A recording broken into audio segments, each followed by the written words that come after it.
firman-Nya. Mari kita satu dalam doa. Mari kita berdoa. Tuhan, sertailah setiap apa yang akan kami lakukan sepanjang pelajaran ini, Tuhan. Kami sudah menyanyi memuji Engkau, dan saat ini kami akan belajar mengenai kebenaran firman-Mu. Biarlah Engkau menuntun hamba-Mu agar menyampaikan setiap kebenaran firman-Mu berdasarkan kehendak-Mu saja. Dan biarlah semuanya hanya bagi kemuliaan Tuhan Yesus Kristus. Kami berdoa. Amin. Pak Hari minta tolong slide-nya, Pak. Ya.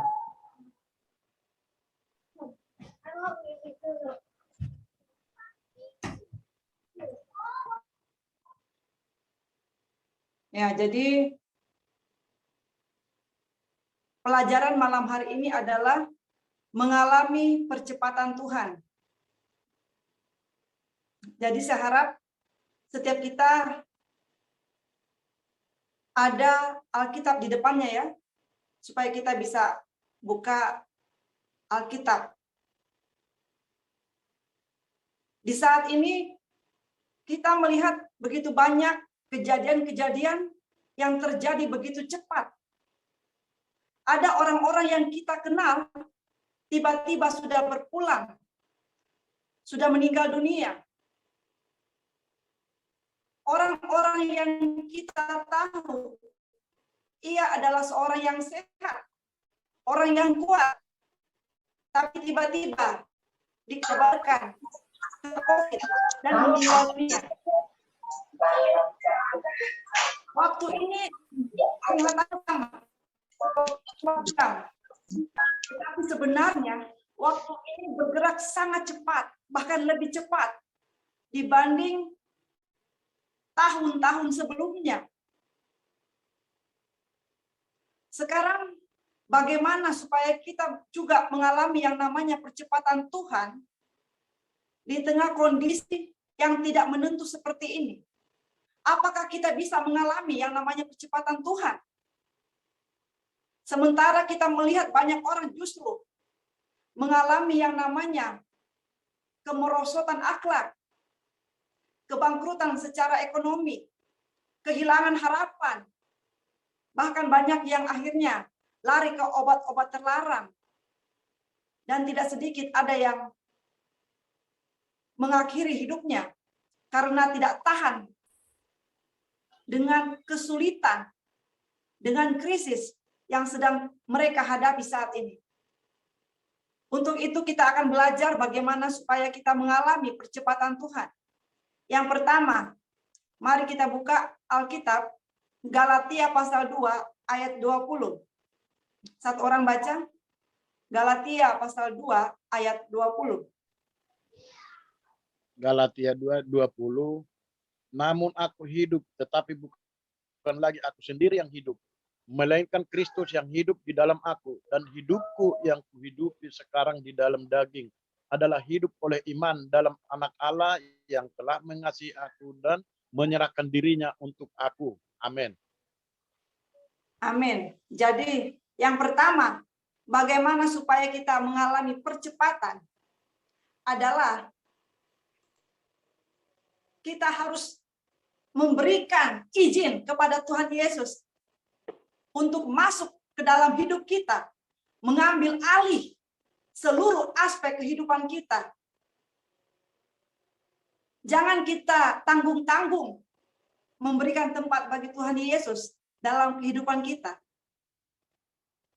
Kalau kita tanggung-tanggung, kita yang akan rugi.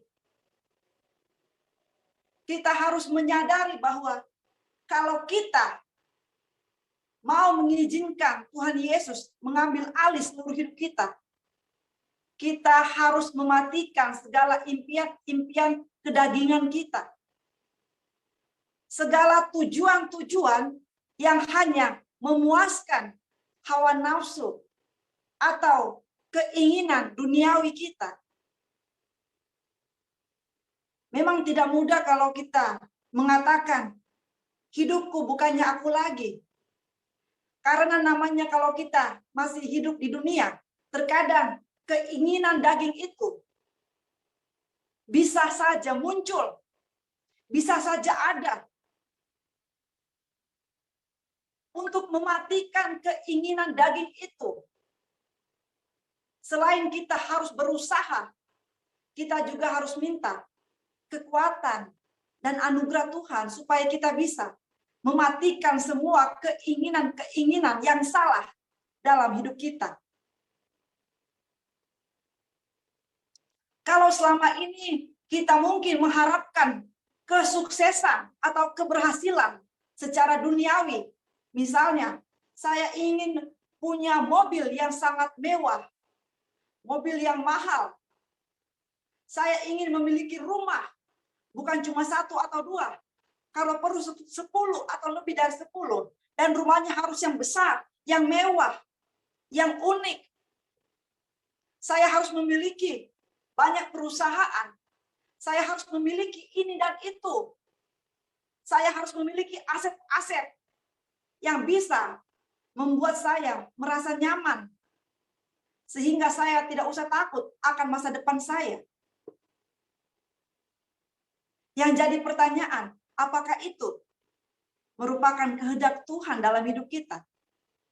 Apakah kalau kita sudah kaya, sudah memiliki banyak uang, kita akan memiliki yang namanya damai dan sukacita? Apakah kita akan puas dengan harta yang akan kita miliki atau yang sudah kita miliki saat ini?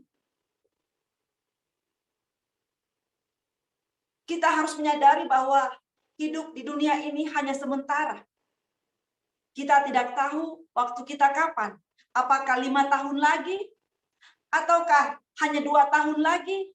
Atau mungkin tidak sampai 1 tahun lagi? Kita tidak pernah tahu. Kita mungkin saat ini seperti orang yang sedang dalam antrian. Dipanggil Tuhan. Apakah kita masih bisa bertemu lagi melalui pengajaran lewat Zoom atau tidak? Apakah kita bisa bertatap muka atau tidak? Semua adalah rahasia ilahi.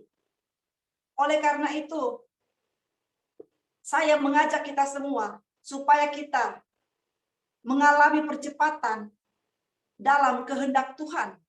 Supaya kita tidak tertinggal. Jangan kita berpikir bahwa hari-hari ke depan keadaan akan semakin baik. Firman Tuhan mengatakan, di hari-hari terakhir akan datang masa yang sukar. Masa yang lebih sukar daripada masa kini. Itu yang katakan firman Tuhan. Jadi kalau ada pengajaran-pengajaran yang mengatakan bahwa hidup di hari yang mendatang akan jauh lebih baik dibanding sekarang, itu tidak sesuai dengan firman Tuhan.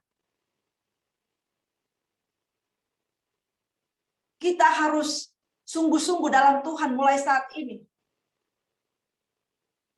Berikan seluruh keinginan kita, harapan kita, cita-cita dan impian kita, supaya Tuhan yang mengemudikan hidup kita. Supaya kita jangan sampai terhilang, apalagi binasa.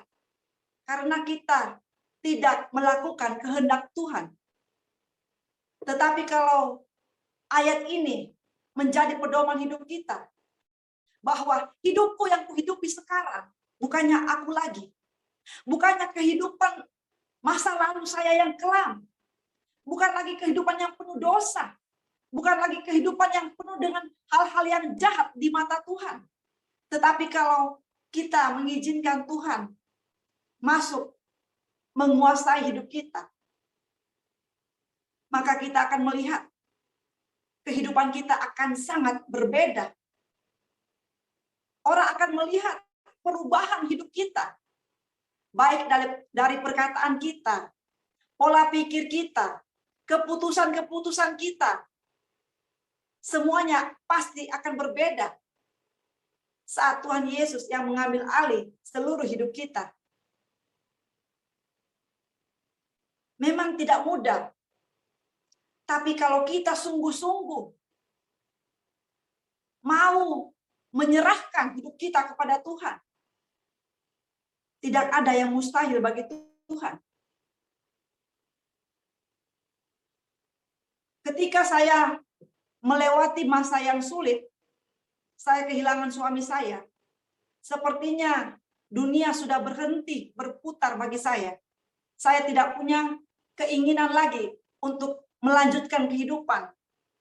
Saya ingin berkata kepada Tuhan, Tuhan, kenapa Tuhan tidak memanggil saya juga sekalian? Saya tidak bisa lagi melanjutkan hidup saya dengan penuh semangat. Berbagai visi misi yang dulu kami impikan bersama, sepertinya sirna begitu saja. Saya seperti orang yang tidak memiliki pengharapan. Apa yang saya andalkan selama ini, Tuhan ambil dari hidup saya. Dalam titik terendah saya mengingat kembali janji-janji Tuhan. Dalam keterpurukan saya teringat kembali pesan-pesan suami saya. Suami saya berkata kepada saya ketika ia dalam keadaan sekarat. Suami saya berkata, seandainya Tuhan lebih memilih untuk menjemput saya, Hani jangan pernah kecewa, jangan pernah menyalahkan Tuhan, apalagi marah sama Tuhan. Karena apa yang Tuhan perbuat, itulah yang terbaik bagi saya dan bagi Hani. Saat itu hati saya seperti terpukul. Saya menyadari bahwa ini adalah situasi yang tidak pernah saya harapkan. Saya berharap suami saya diberikan umur panjang oleh Tuhan. Namun pada kenyataannya, keputusan Tuhan adalah menjemput suami saya. Kalau saya tidak memiliki fondasi yang kuat, kalau saya tidak berakar dalam Tuhan, saya pasti bisa lari ke hal-hal yang negatif. Saya pasti akan mencurahkan kemarahan saya, kesedihan saya di jalan yang tidak benar. Tetapi saya bersyukur dalam saat-saat sepertinya saya tidak punya pengharapan lagi. Saya menjerit, saya berseru kepada Tuhan. Saya berkata, Tuhan, tolong saya. Tolong ambil alih seluruh hidup saya. Karena saya tidak mampu. Karena saya tidak kuat. Karena saya tidak berdaya. Dan pada saat itu saya merasakan ada suatu kekuatan yang masuk ke dalam tubuh saya. Sehingga membuat jantung saya kuat. Saya tidak pingsan, saudara. Berhari-hari saya kurang tidur. Saya harus menjaga suami saya di rumah sakit selama 2 minggu. Saya bahkan harus tidur di lantai beralaskan karpet yang tipis selama 2 minggu. Dan yang saya heran, saya tidak sakit sama sekali. Padahal biasanya kalau saya tidur di lantai 1 jam saja, badan saya langsung meriang. Karena saya tidak tahan kalau tidur di atas lantai. Tetapi dalam 2 minggu, saya merasakan pemeliharaan Tuhan. Saya merasakan bagaimana kasih Tuhan melingkupi saya dalam situasi yang tidak saya harapkan. Ketika kita mengizinkan Tuhan mengambil alih hidup kita, bukan berarti kita bebas dari masalah. Bukan berarti kita akan berjalan seperti mobil di jalan tol yang bebas hambatan. Tetapi saat Tuhan mengambil alih hidup kita, persoalan besar boleh datang. Segala badai, pergumulan boleh ada. Tetapi kita akan bisa bertahan. Kita akan bisa kuat berjalan. Karena di dalam hidup kita bukan diri kita lagi. Tetapi ada kuasa, ada kasih Yesus yang melingkupi hidup kita. Yang memampukan kita untuk bisa berjalan. Tidak ada yang mudah kalau kita mengikut Tuhan. Kita harus menyangkal diri dan memikul salib. Jadi kalau ada orang Kristen yang mengatakan, kenapa saya ikut Tuhan Yesus? Justru hidup saya semakin berat. Kenapa saya ikut Tuhan Yesus? Justru keuangan saya semakin merosot. Saya sudah hidup benar, tapi kenapa orang-orang justru menjauhi saya? Kalau kita dalam track yang benar sesuai dengan kehendak Tuhan, berarti kita dalam posisi sedang memikul salib. Dan itu adalah wajar sebagai pengikut Tuhan Yesus. Justru hal yang tidak wajar ketika dalam berbuat dosa kita merasa aman-aman saja. Justru yang tidak wajar ketika kita mau menjadi Kristen dan berharap tidak ada masalah. Ketika kita memilih mau setia mengikuti Tuhan, kita harus mendapat satu paket, yaitu penyangkalan diri dan memikul salib. Kalau kita tidak mau menyangkal diri dan memikul salib, tidak usah jadi orang Kristen. Karena itu satu paket yang harus kita lewati. Kalau jadi orang Kristen enak, sudah banyak orang yang masuk Kristen. Sudah banyak orang yang memilih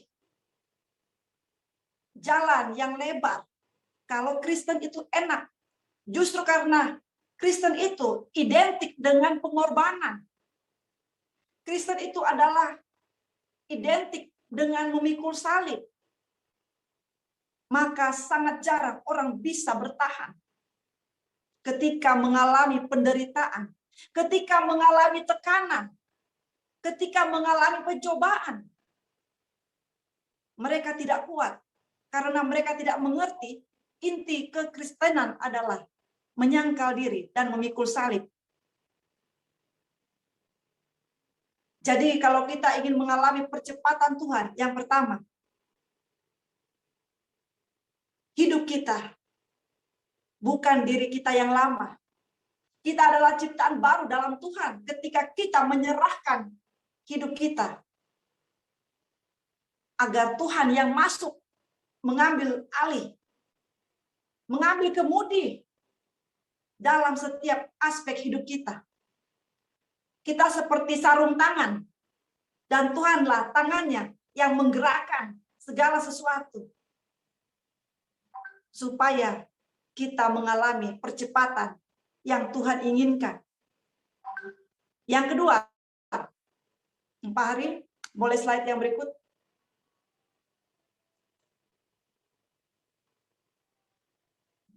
Bisa baca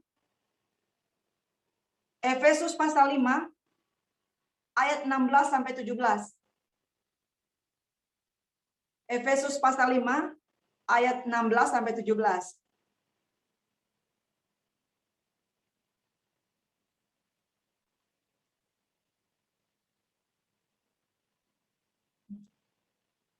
Satu orang tolong baca.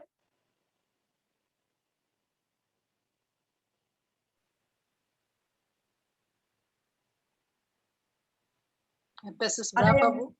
Efesus 5 ayat 16 sampai 17.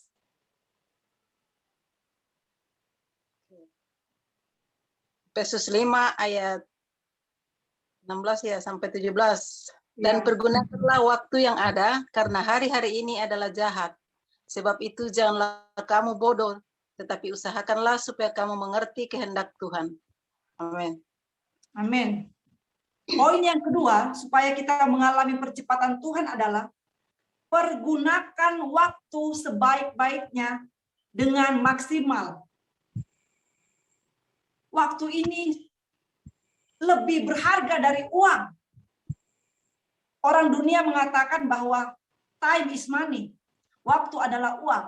Tetapi bagi kita, orang-orang yang percaya kepada Tuhan Yesus, waktu itu sangat berharga. Waktu itu seperti nyawa kita sendiri. Jangan salah gunakan waktu kita. Kalau dulu kita mungkin sering nonton berpuluh-puluh sinetron dalam satu minggu, atau kita sering menghabiskan waktu kita ngobrol, ngalur ngidul dengan teman-teman. Bahkan ada yang lebih suka untuk melakukan hal-hal yang duniawi. Karena mereka pikir waktu itu bisa menunggu mereka. Waktu-waktu sekarang begitu jahat. Kenapa? Banyak orang saleh, banyak orang benar pun belakangan ini bisa jatuh. Banyak orang yang kita anggap dia rohani bisa jatuh dalam dosa. Iblis sudah tahu waktunya sudah semakin dekat.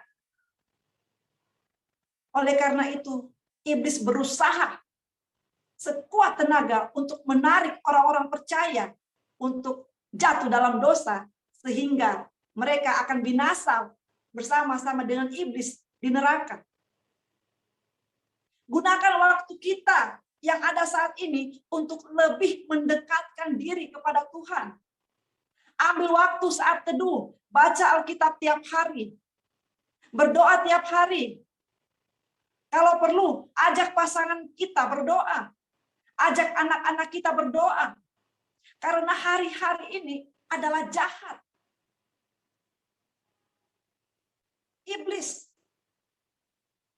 diberikan kuasa untuk menguasai dunia, tetapi orang-orang benarnya Tuhan akan mendapat pertolongan Tuhan.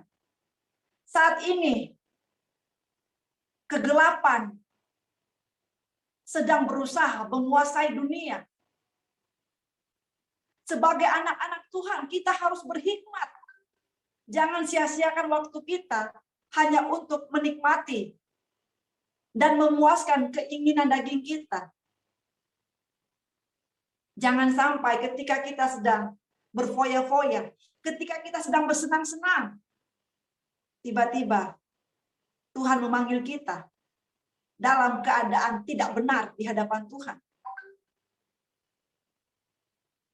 Hari-hari ini, gunakan waktu kita dengan bijaksana. Tuhan mau kita mengisi waktu kita dengan kualitas yang maksimal. Belajar kebenaran firman Tuhan lebih lagi, supaya kita tidak mudah ditipu orang, supaya kita tidak mudah disesatkan, supaya kita mengerti apa kehendak Tuhan. Ambil waktu khusus untuk bersyukur kepada Tuhan, untuk bertanya kepada Tuhan, Tuhan, apa yang harus saya lakukan? Tuhan, bisnis apa yang harus saya ambil? Tuhan, apa yang harus saya putuskan? Semuanya tanya kepada Tuhan. Dalam situasi seperti ini, jangan kita main-main dengan membuang waktu. Dalam satu hari, terjadi banyak kematian. Dalam satu hari, orang-orang bisa jatuh dalam dosa. Tapi dalam satu hari, orang-orang juga bisa bertobat. Orang-orang juga bisa merasakan kasih Tuhan. Orang-orang juga bisa diselamatkan oleh Tuhan. Apakah sampai hari ini kita sudah menggunakan waktu kita dengan maksimal, dengan penuh hikmat. Karena kalau kita menggunakan waktu kita seperti tahun-tahun sebelumnya, saya pastikan kita tidak akan bisa mengalami percepatan. Orang yang mengalami percepatan Tuhan adalah orang yang mengerti waktu-waktu ini adalah waktu-waktu yang sangat menentukan kehidupannya. Perbuatlah segala sesuatu seolah-olah hari ini adalah hari-hari terakhir kita. Sehingga kita akan berkualitas melakukan kehendak Tuhan. Sehingga kita akan meninggalkan segala kejahatan, segala dosa-dosa kita. Kita akan berbalik kepada Tuhan. Lebih sungguh-sungguh kepada Tuhan. Menggunakan waktu kita menolong orang lain. Menggunakan harta kita menolong orang lain. Menggunakan apa yang kita miliki untuk kemuliaan nama Tuhan. Segala talenta yang kita miliki, segala kemampuan yang kita miliki, kita bisa pakai untuk menolong orang lain. Kita bisa pakai untuk memuliakan Tuhan. Karena hari-hari ini adalah jahat. Ketika hati kita lebih melekat kepada dunia, ketika hati kita lebih melekat kepada uang, atau ketika hati kita lebih melekat kepada jabatan atau posisi, kita akan kehilangan waktu untuk berkenan di hadapan Tuhan. Mulai saat ini, kita harus berdoa supaya Tuhan menuntun kita agar kita bisa melakukan hal-hal yang bijaksana untuk kemuliaan nama Tuhan, untuk menolong orang lain. Hari-hari ini orang-orang semakin egois, orang-orang semakin mementingkan diri sendiri. Tetapi kalau kita disertai Tuhan, kalau kita mengizinkan Tuhan mengambil alih kehidupan kita, maka kita tahu hari-hari ini adalah waktu kita untuk menuai. Tuaian banyak, tapi pekerja sedikit. Tuhan butuh orang-orang yang bisa bekerja bersamanya untuk menjadi penuai-penuai di akhir zaman. Apakah kita mau menyerahkan hidup kita dipakai oleh Tuhan? Atau kita lebih suka melakukan kehendak kita sendiri, melakukan segala sesuatunya berdasarkan keinginan kita? Hari-hari ini sangat menentukan apakah kita akan mendapat bagian di kerajaan sorga atau tidak. Banyak orang yang mengatakan langkah awal itu menentukan. Tetapi ketika kita di pertengahan pertandingan, apalagi menjelang akhir pertandingan, dan kita terjatuh, sangat menyedihkan.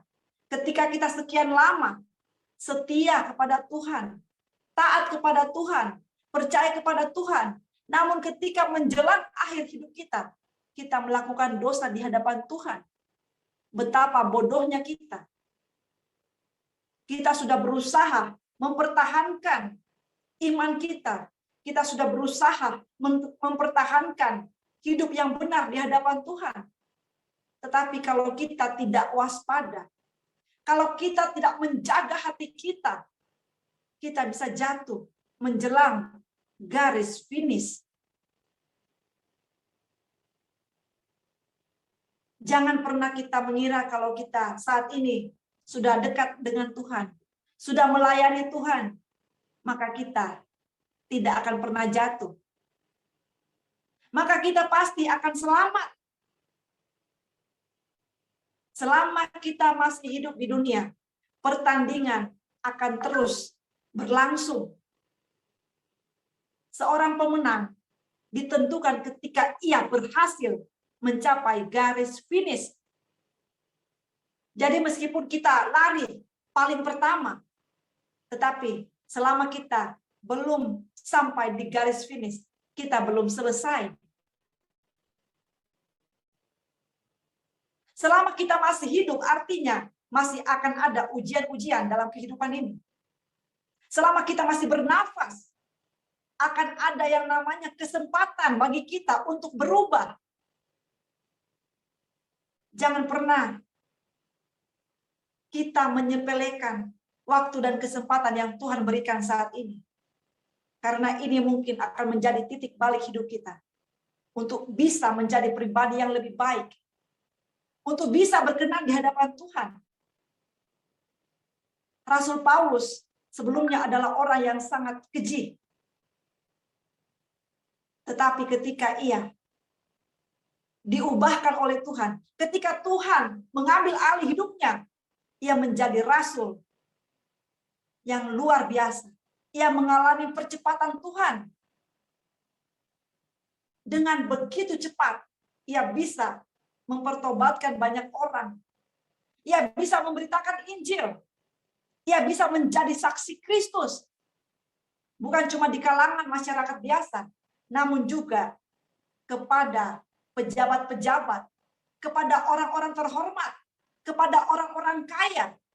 Karena Paulus menyerahkan hidupnya untuk dipakai oleh Tuhan. Ia menyerahkan seluruh hidupnya supaya Tuhanlah yang mengambil alih. Sehingga namanya Tuhan dikenal banyak orang melalui pribadi yang bernama Paulus.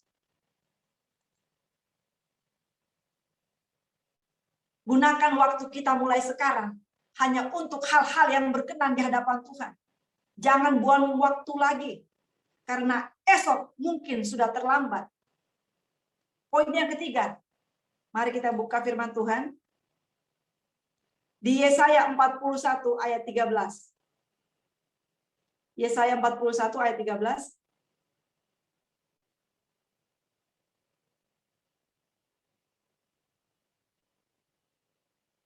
Satu orang baca. Yesaya 41 ayat 13.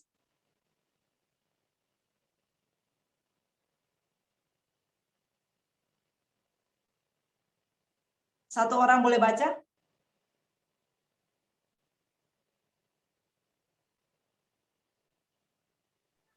Baik.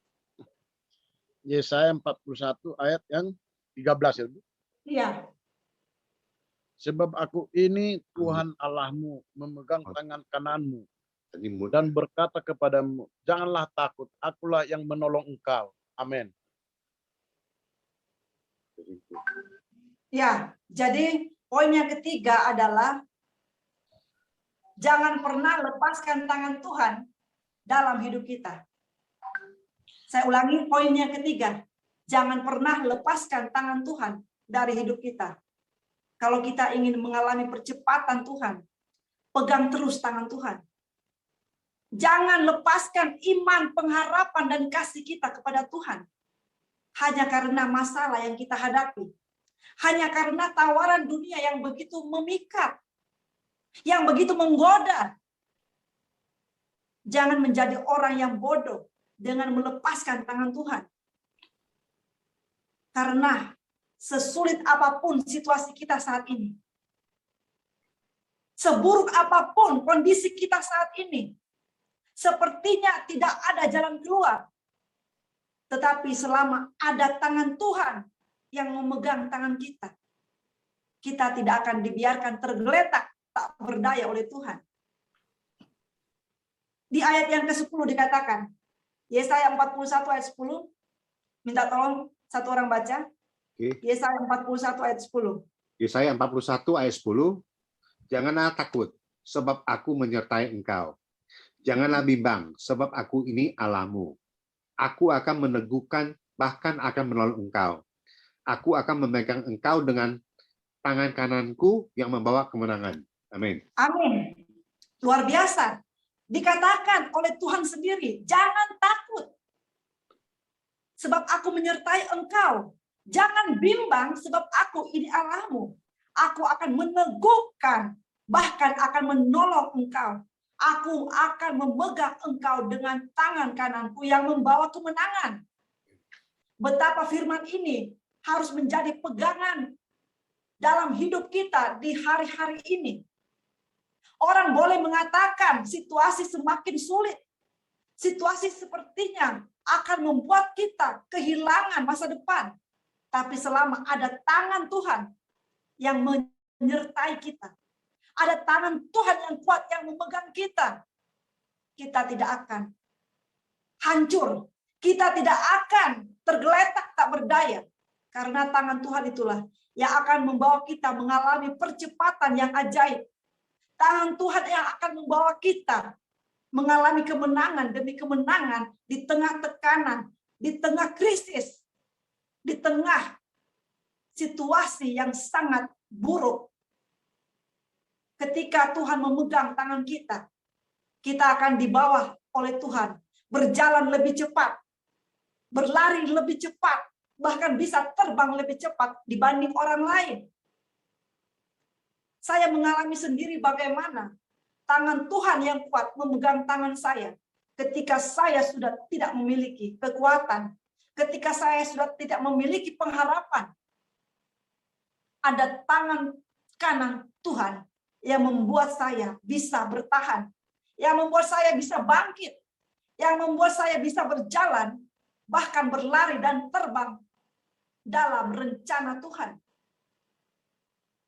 Setiap kita yang sudah hadir pada malam hari ini, bukan kebetulan saudara-saudari, Bapak Ibu mengikuti Zoom ini. Karena firman Tuhan itu hidup. Tuhan akan berbicara kepada tiap pribadi yang mengikuti Zoom ini. Bahwa Tuhan sanggup memberikan kita kemenangan. Tuhan sanggup menolong kita. Orang boleh berkatakan tidak mungkin. Tetapi bagi Tuhan tidak ada yang mustahil. Berikanlah hidupmu sungguh-sungguh kepada Tuhan. Akui setiap kesalahan kita. Minta belas kasihan Tuhan. Tidak ada kita yang sempurna. Dan tidak ada kita yang paling suci. Karena itu, waktu ini, gunakan sebaik-baiknya untuk hidup dalam kebenaran.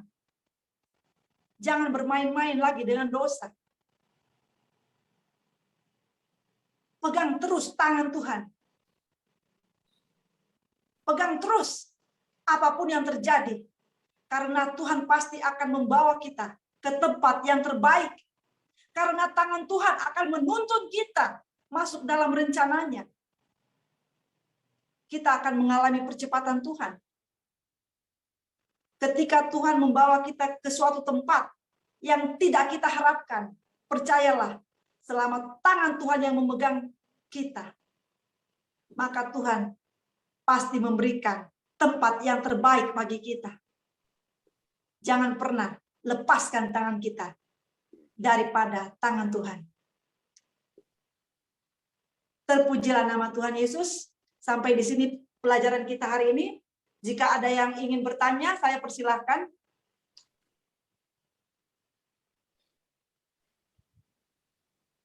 Baik, terima kasih Bu atas pembacaan firman-Nya. Di malam hari ini kita mau sharing daripada sebagian firman Tuhan dan bisa kita tanya jawab.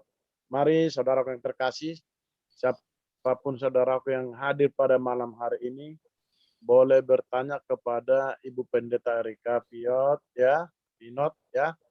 Dan kalau yang mau bertanya tolong diberitahu dulu namanya ya supaya jelas nama dari mana gitu ya. Mari Bapak Ibu yang mau bertanya silakan. Silakan.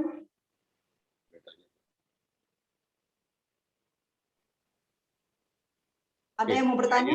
Saya Bu Erika, ya. Iya. Nama saya Randy ya Bu ya, nama saya Randy. Iya. Jadi gini Bu, kalau seperti saya dari mana bisa tahu ya, karena apa yang Tuhan berkenan. Contoh ya, saya kan bisnis gitu. Karena saya mau usaha, ada satu usaha baru gitu ya. Dari mana saya bisa tahu Tuhan itu berkenan apa enggak gitu. Soalnya kalau selama ini kalau saya enggak jalan sendiri itu semuanya gagal. Jadi kadang-kadang saya ada usaha baru gitu, saya mau coba gitu. Dari mana saya bisa tahu Tuhan itu berkenan apa enggak gitu, Bu? Ya, baik. Yang ini. Ya, terima kasih ya, Bu ya. Ya, Baik, terima kasih silakan atas dijawab, Ibu. pertanyaannya. Untuk mengetahui Tuhan berkenan atau tidak, yang pertama, saat kita melakukan hal itu ada damai sejahtera.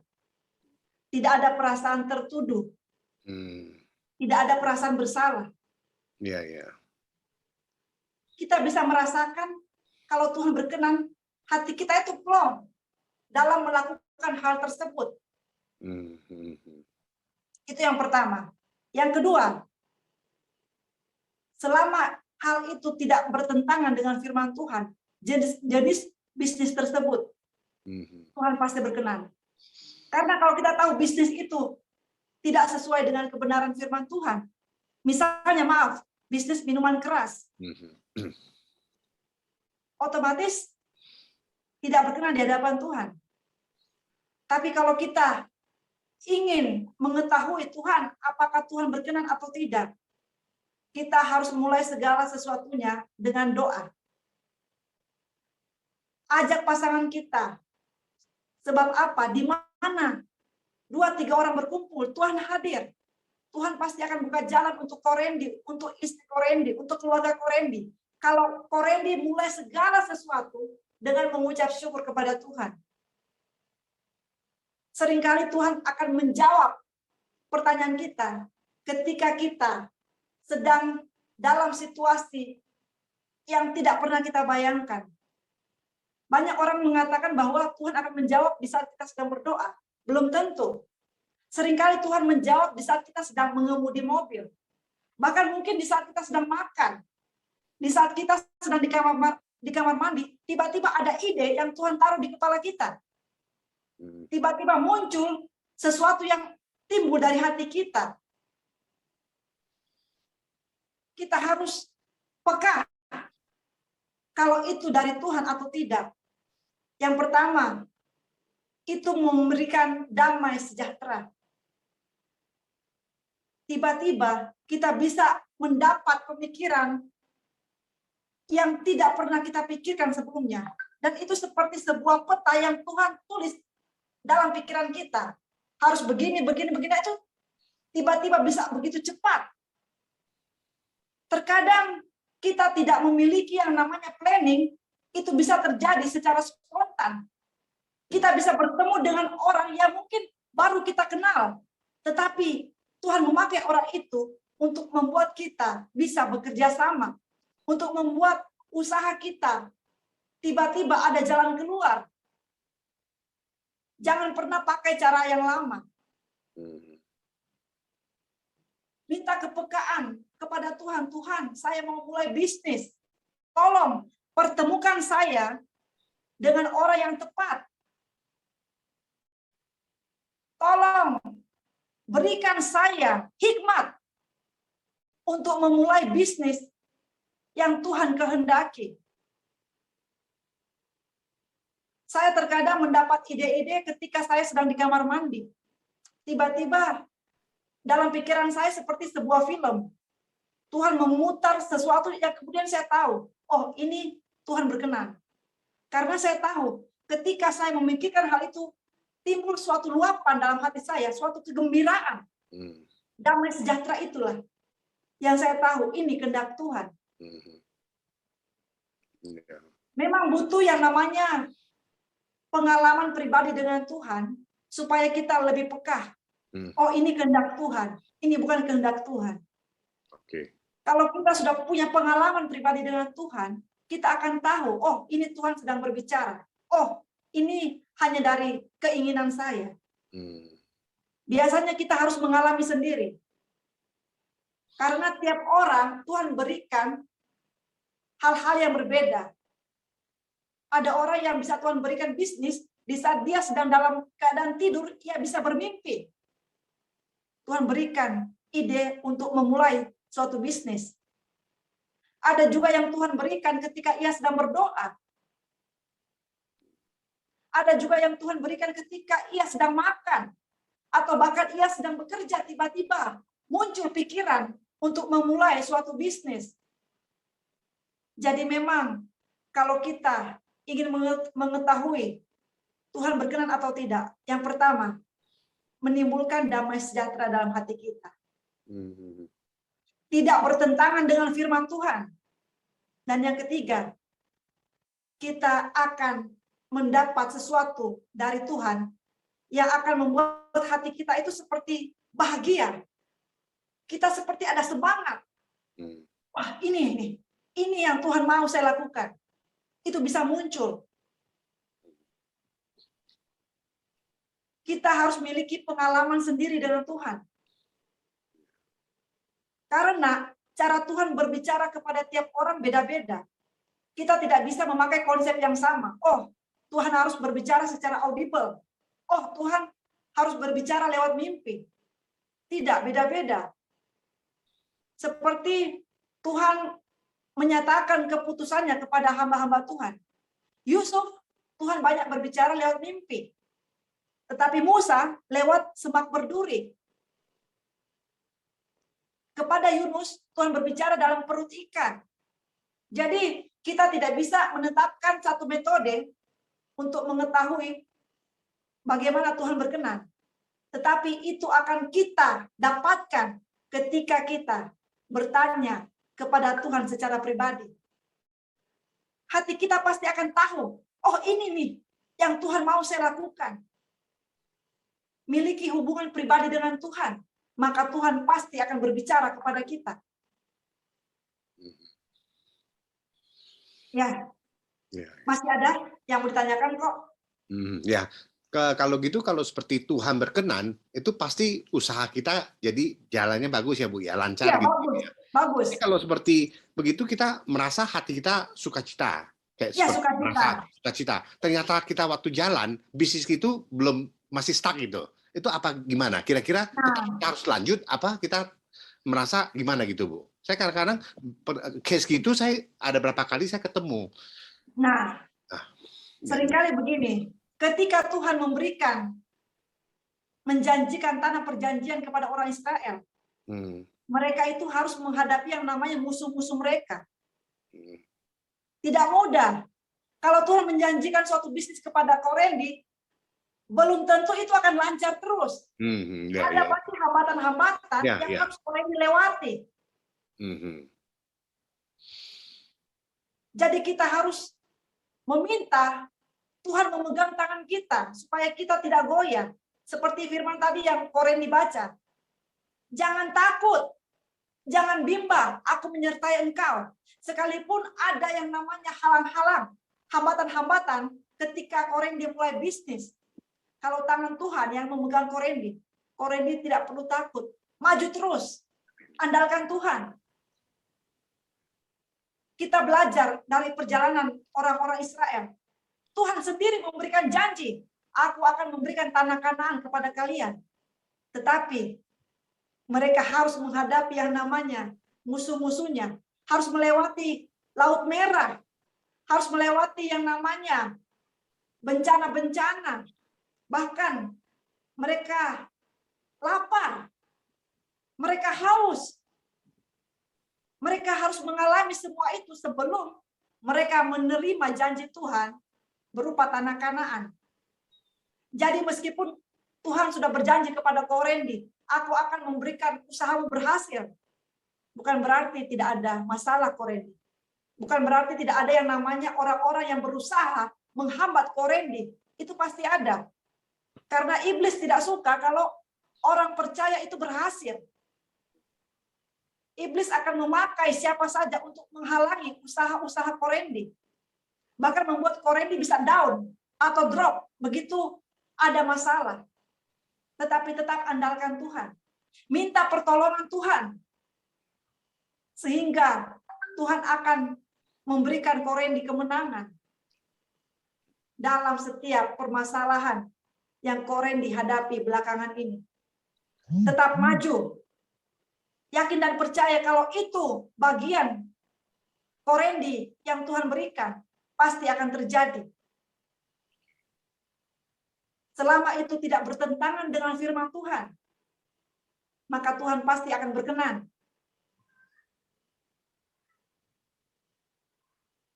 Oke, makasih Bu, makasih. Ya. Baik, Pak Randy, Ya. cukup ya Pak ya. Ya, makasih Pak. Mari Yang Ada lain, lagi? mari ada bertanya. Ibu Nurida Storu bertanyakah Ibu? Atau Ibu Alfrida Rida? Silakan Ibu. Yang mau bertanya. Masih Maaf ada Pak, waktu. sinyal saya jelek, putus-putus, jadi saya kurang jelas. Baik. Ya, tapi suara Ibu ibu Alfrida bagus. Rida. Udah pas, Pak. Mas. Suaranya udah bagus, Bu. Baik. Semua peserta, bagaimana? Pak Hari ada dari Pak Hari, Pak? Wah, saya banyak. Yo, silakan bertanya, Pak. Itu tentang bisnis. Saya pernah bisnis waktu itu. Bisnis timba sama baju fashion itu. Tapi saya selalu minta sama Tuhan, ya. Tuhan itu selalu berkata sama saya, anakku, jangan takut dengan bimbangan kamu gitu. Ya kan, saya selalu bimbang, selalu mau buka bisnis bimbang, tapi ya Tuhan bilang jangan bimbang. Ya udah saya jalankan bisnis saya apa maju begitu, ya kan. Nah, udah maju kan kita juga nggak boleh sombong sama orang, ya kan. Nah, itu kesombongan itu kadang-kadang kita kan, wah duit kayak air gitu, ya kan. Nah, kita sombong sama orang, ya kan. Kesombongan itu kan bagaimana itu? Ya pasti Tuhan, ya saya pernah jatuh sekali miskin gitu. Tapi saya bangkit lagi, saya minta sama Tuhan, ampunilah saya Tuhan, saya bilang itu. Kesombongan saya itu selalu sombong gitu. Saya segereja, saya lihat orang, wah sampai saya bagaimana lah acting saya gitu. Itu acting saya bahaya. Ini kadang-kadang buang muka sama orang, sama pendeta juga saya buang muka, saya ini, ya kan. Nah, kadang-kadang saya juga pernah lihat pendeta kayak gitu. Ya, saya pernah ditipu sama pendeta juga, orang, ya kan. Ya, dia bilang, oh Pak Hari, ini ada rumah segini-gini, agaknya segitu. Saya percaya sama pendeta. Nah itu tadi duit aku selalu habis terus karena itu apa namanya? Ya ada aja godaan setan itu ya kemana-mana gitu. Itu saya udah pengalaman pahit sekali Bu, Pak. Itu dari Korintus berapa itu juga ada ya kan. Dari Galatia 5 itu sampai 1 sampai 18 tuh baca itu semua bekatan Galatia 5 itu sampai ayat 1 sampai 18 tuh. Itu waduh saya merasa di hati saya gitu. Kenapa saya hanya kecewa terus, hanya sombong sama orang gitu. Ya, selalu kalau saya sombong jatuh terus bisnis saya. Tapi kalau saya nggak sombong, saya selalu apa sih namanya, membantu orang ya, orang miskin, umpama ibunya sakit ya saya bawain rumah sakit ya kan. Tadi saya berkembang terus kayak duit kayak air lah gitu, keluar terus begitu ya kan. Kita sumbang orang duit jalan terus banyak gitu ya. Kalau beli apa 3 juta sehari kita pakai itu dulu kan 3 juta kan mahal sekali kan. Nah itu saya keluar rumah sakit, tolong ibunya, bapaknya sakit, atau saudaranya, ya pegawai saya sakit, ya kan, saya selalu bantu dia. Maka itu pegawai saya nggak pernah mencuri uang, mencuri ini, mencuri itu, nggak pernah gitu. Tapi ya Tuhan berkata sama saya, ya itu kamu jalankan yang aku hendaki kamu gitu. Nah itu perintah Tuhan itu selalu begitu. Tadi bisnis saya menjadi maju sampai sekarang. Udah tuh saya dari dokter ya. Waktu itu saya dari dokter selama saya belajar selama 15 tahun ya, spesialis dokter jantung itu nggak gampang, itu susah sekali. Dan selalu berdoa tiap malam, Tuhan ini ujian saya susah sekali ini. Dengan bagaimana Tuhan, saya bilang tolong bantu saya Tuhan. Saya selalu serahkan kepada Tuhan. Saya nggak pernah nggak berdoa. Saya selalu berdoa. Ya, saya pikir Islam aja bisa berdoa 5 waktu sehari gitu. Masa kita nggak bisa ya? Gitu. Ada ujian, saya selalu berdoa, selalu doa. Udah tuh Tuhan memberkati saya, ingatin saya selalu di otak saya. Jadi saya, ya Tuhan itu selalu ya baik juga, luar biasa Tuhan itu, ya kan? Jadi ujian saya selalu angkanya gede semua gitu. Apa profesor, dokter juga sampai bingung sama saya. Kata kamu kan nggak bisa, ulangan kamu dulu jebol semua, gitu. It's not very good katanya gitu. Now you're very good. How did you do that? Saya bilang, oh, God, saya bilang gitu. God yang help me, saya bilang gitu. Really? Saya bilang ya. Ya itulah saya punya ini pedoman saya itu selalu jangan lupa berdoa terus sama Tuhan. Kalau mau bisnis apa juga minta sama Tuhan. Pasti Tuhan jalankan gitu. Satu-satu jalan. Ya enggak, Bu Erika? Ya, Benar nggak, Bu? Baik. ya luar biasa ya. Tuhan itu memang membenci orang sombong. Betul, Bu. Jadi kalau kita baru diberkati sedikit lalu sombong, pasti akan jatuh. Sebab Tuhan tidak suka orang sombong. 4 kali, Bu, jatuh. Waduh. Iya, tapi saya bangun terus. Saya nggak pernah nggak bangun, Bu. Saya selalu ini. Jadi Pak Hari lebih banyaklah memberkati supaya lebih berlimpah-limpah lagi berkat untuk Pak Hari ya. Betul. Amin. Amin. Ya, sekarang saya udah punya rumah di Kapak Gading. Tadi Pak Hari saya dengar, saya tertipu oleh pendeta. Ya, Jadi betul. kalau saya Bani Kedar, pasti saya sudah bilang, astagfirullahaladzim, kan begitu ya. Karena saya sendiri dengan Ibu Erika jadi terhenyah tadi mendengarnya. Sorry, Karena Pak. dibawa nama pendeta menipu Bapak. Jadi, Iya, 3 orang pendeta. jadi saya besok pendetanya ndak usah ya sama Ibu Erika ya. Ya dulu 800 juta, Tapi- Pak. Hilang semua, habis. Tapi enggak apa-apa. Tadi yang saya petik dari pembicaraan Pak Hari, saya memberkati tidak bosan-bosan dan saya melimpah. Emang begitu Pak Hari. Lebih memberkati, lebih melimpah seperti air bah, Betul. tidak tertampung. Itu sekali Tuhan sudah mencurahkan berkat itu. Jangan diharap bisa kita menampung sampai luber. Ya, ini firman Tuhan. Iya. Ya Pak Hari ya. Iya, Jadi pegang terus apa yang sudah diutarakan Pak Hari, apa yang sudah dalam kesaksiannya Pak Hari ini, pegang terus Pak Hari. Siapapun orangnya, apalagi orangnya itu yang sudah diutus Tuhan membutuhkan sekali. Pak Hari bisa mendengar. Nah, ini gerakan daripada Roh Kudus itu Pak Hari. Ke depan, ya Pak Hari ya. Iya, Pak. Ya, puji nama Tuhan. Baik ya Ibu Erika ya. Karena tadi yang dibilang itu pendeta langsung saya. Tapi enggak apa. Benar, Pak. Semangat, 3 orang, Pak. Haleluya. Haleluya, haleluya. Orang Ambon. Ada lagi yang mau bertanya? Ada lagi yang mau bertanya? Bu Frida. Ibu Frida? Oh tidak. Baik. Kalau sudah tidak ada lagi yang bertanya, ya, supaya saya berikan doa syafaat untuk Ibu Rida ya.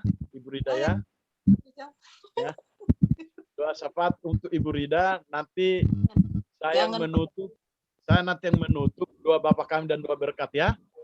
Ya, habis itu nanti baru kita berbincang-bincang. Silakan Nana, Eskiel, Dewi, mari buka anakku. Ya. Sebelum doa syafaat, mari angkat pujian, aku mengasihi Engkau Yesus. Ya. Ibu Rida, doa syafaat selesai pujian ini ya Bu ya.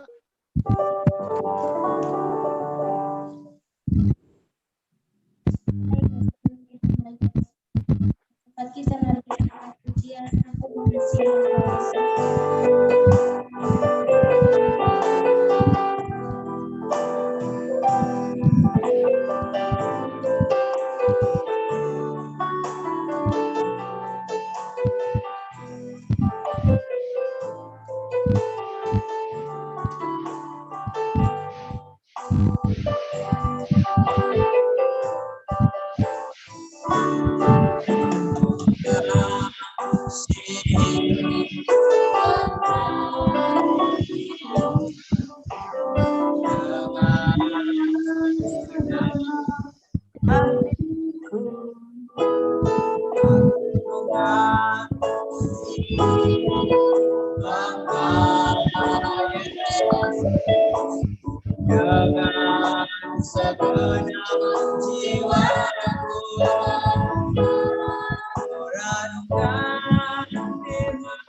Ya Tuhan, dalam hidupku,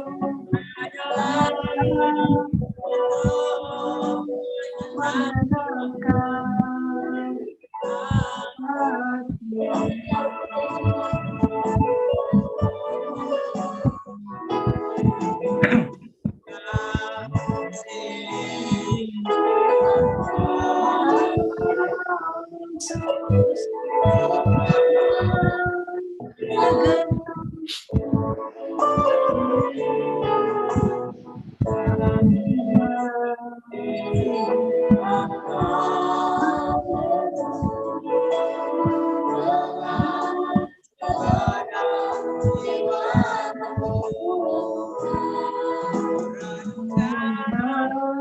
Firman-Mu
Mari, silakan doa syafaatnya, Ibu Rida. Sinyalnya ini Pak putus-putus. Halo? Ya, Ya, sudah dengar, sudah. Oke, kita satu di dalam doa. Malam hari ini Bapa di sorga, kami datang mengucap syukur berterima kasih kepadamu Tuhan, di mana kasih setia Tuhan, anugerah pertolongan Tuhan yang terus kami alami nikmati dalam kehidupan kami hari lepas hari, secara khusus dalam sepanjang hari lamanya, di dalam setiap aktivitas yang Tuhan percayakan masing-masing kami. Kami sungguh percaya bahwa kami boleh lalui semua karena anugerah Tuhan. Dan malam ini Tuhan, kami ada di dalam Zoom ini, beribadah bersama-sama Tuhan. Kami percaya bukan secara kebetulan, tapi semua rencana indah dalam hidup kami ya Tuhan sudah buat. Terima kasih Bapa di surga. Kami berdoa buat firman yang sudah kami dengar, bila itu akan menjadikan kami kuat teguh di dalam Tuhan, di dalam menghadapi situasi kondisi yang sedang dihadapi oleh bangsa dan negara kami. Kami sungguh firman-Mu dalam hidup kami, sehingga kami tetap kuat kuat teguh di dalam Engkau Tuhan. Berdoa buat hamba-Mu, Pendeta Erika yang sudah menjadi saluran berkat bagi kami Tuhan. Kau terus urapi hamba-Mu, biarlah Engkau singkapkan setiap rahasia bagi hamba-Mu, sehingga di dalam pelayanan hamba-Mu kami semakin kuat di dalam Tuhan. Bahkan dimanapun hamba-Mu melayani, Tuhan pakai untuk menjadikan jiwa-jiwa untuk teguh di dalam Tuhan. Terima kasih Bapa di surga. Namamu berdoa buat kami yang ada di grup ini Tuhan. Kami tahu bahwa banyak hal yang kami alami dalam hari-hari hidup kami. Kami percaya bahwa apabila kami mengandalkan Tuhan, tidak ada yang sukar bagi Engkau Tuhan. Mungkin ada di antara kami yang bergumul penyakit, Tuhan Engkau lawat, Engkau sembuhkan. Kalau ada yang bergumul dalam mencari pekerjaan, Tuhan bukakan jalan. Kalau ada bergumul buat anak-anak atau istri atau suami, Tuhan akan memberikan kami jalan keluar, akan jaminan hidup kami dalam Tuhan. Terima kasih Bapa di surga. Kami mau persembahkan bangsa dan negara kami dari Sabang sampai Merauke. Tuhan memberkati, belaskan Tuhan. Tuhan akan memulihkan bangsa dan negara kami dari segala keadaan yang ada. Kami tahu Tuhan, bangsa dan negara kami dalam keadaan krisis, baik itu krisis ekonomi, krisis politik, krisis keuangan, bahkan kesehatan. Kami berdoa di dalam nama Tuhan Yesus, mari Tuhan pulihkan bangsa dan negara kami Tuhan. Kami juga mau berdoa Tuhan buat COVID-19 yang saat ini Tuhan semakin banyak Tuhan. Kami berdoa dalam nama Tuhan Yesus, biarlah lewat COVID ini Tuhan banyak jiwa-jiwa dimenangkan untuk hormat kemuliaan bagi nama-Mu Tuhan. Karena kami percaya bahwa lewat COVID ini tidak ada kematian massal, tetapi yang kami inginkan adalah pertobatan massal untuk datang mengaku Yesus Tuhan sebagai juru selamat mereka. Terima kasih Bapa di surga, terpuji nama-Mu. Kami berdoa buat Bapak Presiden kami dan wakilnya, Tuhan memberkati, biarlah hikmat-Mu bagi Bapak Presiden dan wakilnya untuk mengambil setiap keputusan yang diambilnya boleh membawa masyarakat Indonesia untuk lebih baik lagi ke depan. Dan berdoa juga buat kabinet yang ada, baik MPR, DPR, Gubernur, Wali Kota, Camat, Lurah, RT, RW sekalipun, Tuhan memberkati mereka. Biarlah Tuhan menolong mereka, memberikan roh takut bagi mereka, sehingga boleh sungguh-sungguh menjalankan roda pemerintahannya dengan penuh takut akan Tuhan, sehingga bangsa kami ini boleh aman, tentram untuk menikmati kasih anugerah Tuhan. Terima kasih Bapa di surga, terpuji nama-Mu Tuhan. Kami juga terus menopang TNI Polri, Pampraja, berikan mereka kesatuan di dalam mengamankan RKRI, biarlah kami boleh aman dan boleh terhindar dari segala macam baik itu teroris atau intimidasi yang membawa kami tidak sejahtera dalam bangsa dan negara kami ini, tapi kami mau serahkan ke dalam tangan Tuhan. Biarlah Tuhan yang mengambil kendali bangsa dan negara kami. Tuhan punya rencana bagi bangsa dan negara kami. Terima kasih Tuhan. Terpuji nama-Mu. Ini doa kami, doa syukur kami, doa permohonan kami Tuhan. Percaya sungguh jauh dari sempurna, tapi Engkau Tuhan yang sempurna, yang akan menyempurnakan dan akan mendengar seru doa kami. Kami telah minta di dalam penuh kuasa, di dalam Yesus Kristus Tuhan, yang sudah menjadi juru selamat kami yang hidup dan menghidupkan. Haleluya. Amin. Amin. Mari kita berdoa. Kembali kami datang ke hadapan-Mu ya Tuhan. Begitu besar kasih-Mu ya Bapa kepada kami, sehingga kami bisa melalui hari-hari kami dengan begitu kasih daripada Tuhan. Tuhan Yesus yang baik, sebelum kami menutup dalam doa kami ini ya Tuhan, terlebih kami membawa di dalam doa kami ini ya Tuhan, saudara-saudara kami yang hadir pada malam hari ini.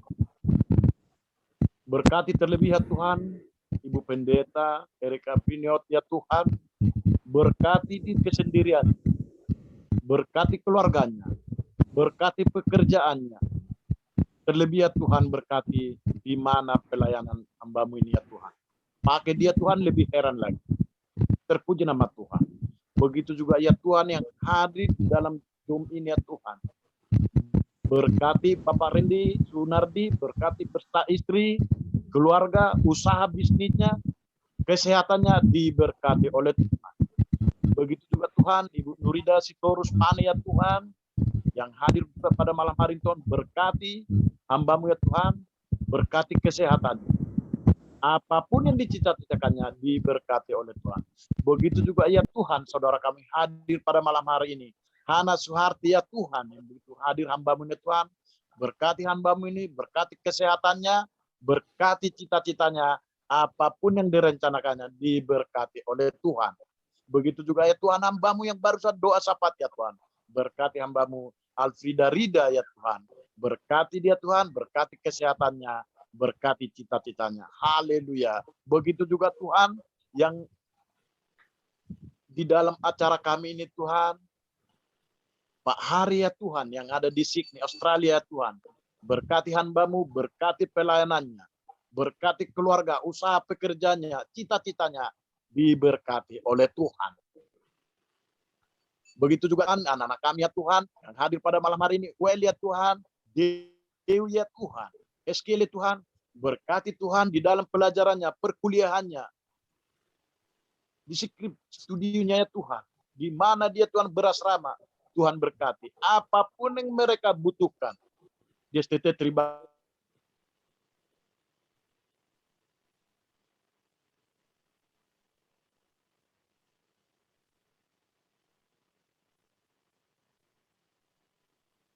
saudara yang terkasih, sebelum kita tutup doa kita ini, mari kita berdoa seperti yang diajarkan Tuhan Yesus kepada murid-muridnya, yaitu doa Bapa kami.